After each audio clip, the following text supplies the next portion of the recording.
Welcome back to First Take. Let's get to a quick take on my Bears here. Caleb Williams indicated in a new book coming out this fall by Seth Wickersham that he wanted nothing to do with the Chicago Bears before being drafted in 2023.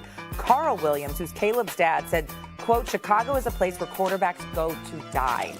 Stephen A. here now with this quick take.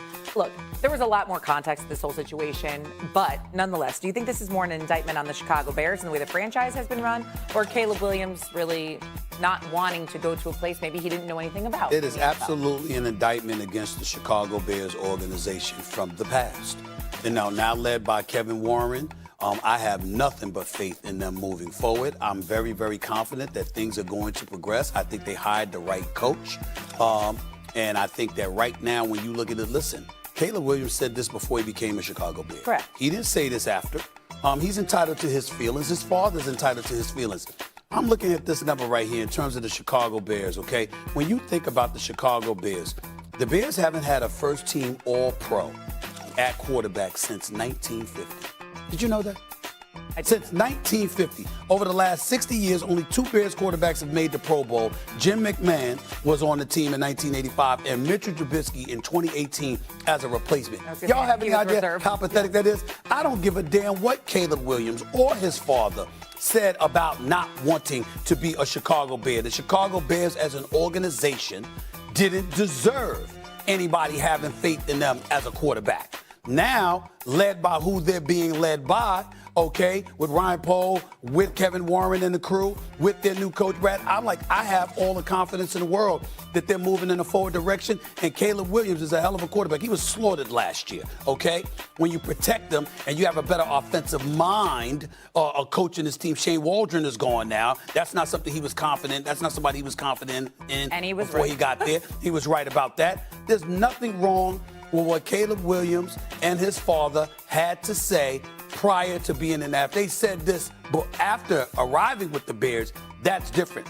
But prior to, you have a right to your damn feelings. They don't owe anybody an apology or an explanation or nothing. The Chicago Bears should be apologizing to the city of Chicago and to the National Football League for being so inept for so many years when it came to picking a damn quarterback. Okay, first of all, his dad is trying to protect his son, so that I totally understand where he is coming from. But the Bears are literally the definition of insanity. They've done the same thing over and over. They draft a quarterback from a previous coordinator that becomes a head coach, then they fire the coach, and then they draft another quarterback. It happened with Mitch Trubisky and John Fox. It happened with Coach Nagy and Justin Fields. We saw it happen then, obviously, with Eberflus and Caleb Williams, and it just keeps recycling over and over. Of course, this is the narrative in Chicago until it's proven otherwise. It's absolutely ridiculous it's had to get to this. But maybe a wake-up call for the Chicago Bears. You can't act like this anymore. First of all, they already woke up. They woke up by drafting him anyway. They haven't done anything on the field yet. But what I'm saying, well, listen, do you have a problem with the coach they hired?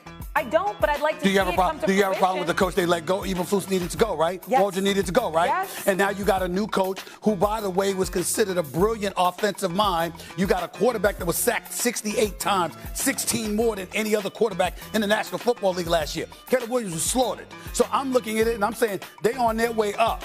I know Jayden Daniels was absolutely special with the Commanders, and I get that. And because of that, we looked at the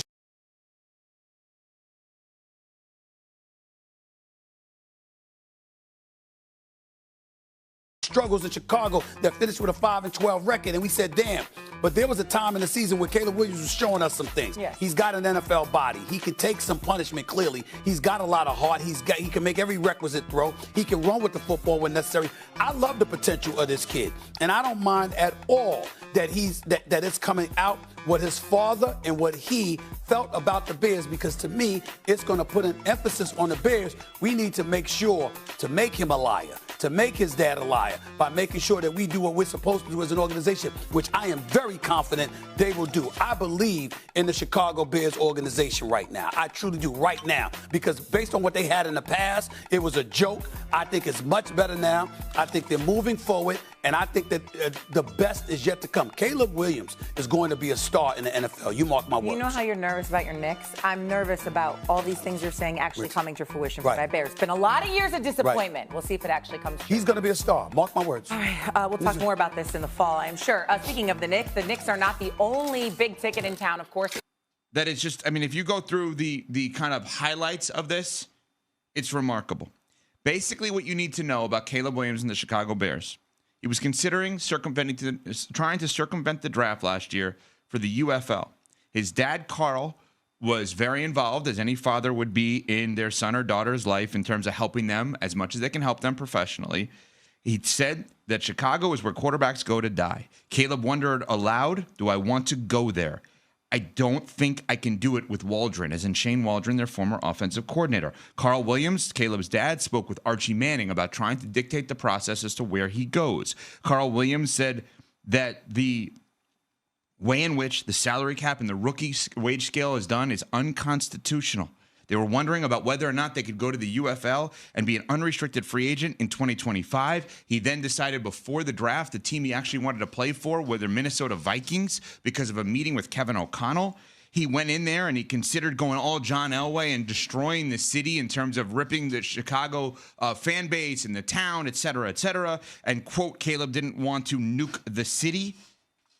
He didn't understand how to watch film because nobody was teaching him what to look for. It goes on and on and on and on. It was an unbelievable story with unbelievable information. We are going to take this one by one and focus on a bunch of things throughout the show here because it is juicy.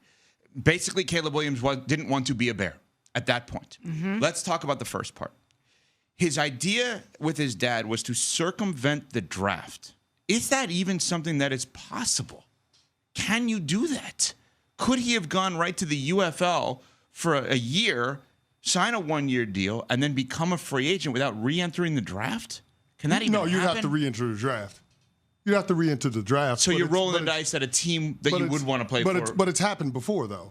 We've seen it happen before. Bo Jackson did it once upon a time. He got drafted. I want to say it was by the Tampa Bay Buccaneers. Yeah. Decided to go play baseball, came back, got drafted by the Raiders, and decided that's when he wanted to start his NFL career. Reggie White started his pro football career in the USFL before he went to the Philadelphia Eagles. So we've seen it before. I think our buddy Warren Moon did the same thing. Warren Moon did the same thing. So we've seen it happen before. This is not novel. We just haven't seen it over the last quarter century in the NFL.